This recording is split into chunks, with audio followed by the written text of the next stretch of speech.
নমস্কার বন্ধুরা, আজকে আমি চলে এলাম আপনাদের সামনে নতুন রেসিপি নিয়ে। মাছের মাথা দিয়ে মুড়ি ঘন্ট নিয়ে নিয়েছি। চাল, এখানে গরম বসিয়ে দিয়েছি, কড়াইয়ে তেল, এখানে মাছের মাথাগুলো নুন হলুদ মাখিয়ে নিয়েছি ধুয়ে। তো এই মাছের মাথাগুলো এবার গরম তেলের মধ্যে ছেড়ে দিলাম, দিয়ে এবার একটু লাল লাল করে মাছের মাথাগুলোকে ভালো করে ভেজে নিতে হবে। তো মাছের মাথা ভাজা হয়ে গেছে। তেলের মধ্যে আলুগুলোকে ছেড়ে দিলাম, আলুগুলো একটু ভালো করে লাল লাল করে ভেজে নেব। নুন দিয়ে দিলাম, একটু নুন দিয়ে আলুগুলো ভালো করে ভেজে নিলাম। আলুগুলো ভাজা হয়ে গেলে এবার আমি গরম তেলের মধ্যে দিয়ে দেবো গোটা গরম মশলা। এই গোটা গরম মশলা একটু ফোড়ন দিয়ে দিলাম তেলের মধ্যে, দিয়ে আমি এবার চালগুলো দেখে নিচ্ছেন তো, ভালো করে ধুয়ে নিতে হবে চালগুলো। এবার এই পেঁয়াজগুলো তেলের মধ্যে দিয়ে দিতে হবে, তেলের মধ্যে দিয়ে ভালো করে পেঁয়াজগুলো ভাজতে হবে, লাল লাল করে ভেজে নিতে হবে। তো পেঁয়াজ আমার লাল লাল করে ভাজা হয়েই এসছে।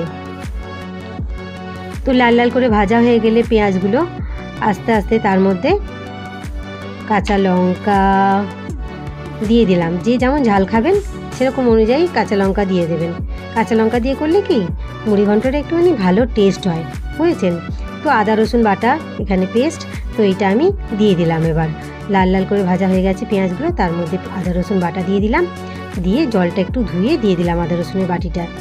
তো এবার ভালো করে ওটাকে নাড়িয়ে নিতে হবে, একটু নুন দিয়ে দিতে হবে। নুন দিয়ে এবার তার মধ্যে একটুখানি হলুদ দিয়ে দিতে হবে, 1 চামচ হলুদ দিয়ে নিলাম। হলুদ দিয়ে এবার ভালো করে নাড়িয়ে কড়াইটাতে নাড়িয়ে কষিয়ে নিতে হবে। কষিয়ে এবার ভালো করে তেল বেরাবে, তেল বেরালে তার মধ্যে এবার আলুগুলোকে আমি দিয়ে দেবো। আলুগুলো দিয়ে ভালো করে কষিয়ে নেব। তো এরকম করে সবাই শর্টকাটে রান্না করে নিতে পারেন মুড়ি ঘন্ট। তো তেল বেরিয়ে এসছে, দেখুন কি সুন্দর কষা কষা হয়ে গেছে আলুটা। তো এর মধ্যে এবার আমি ভালো করে কষিয়ে চালটা দিয়ে দেবো। চালটা দিয়ে দিলাম এর মধ্যে, চাল ধুয়ে ঝরিয়ে রেখেছিলাম।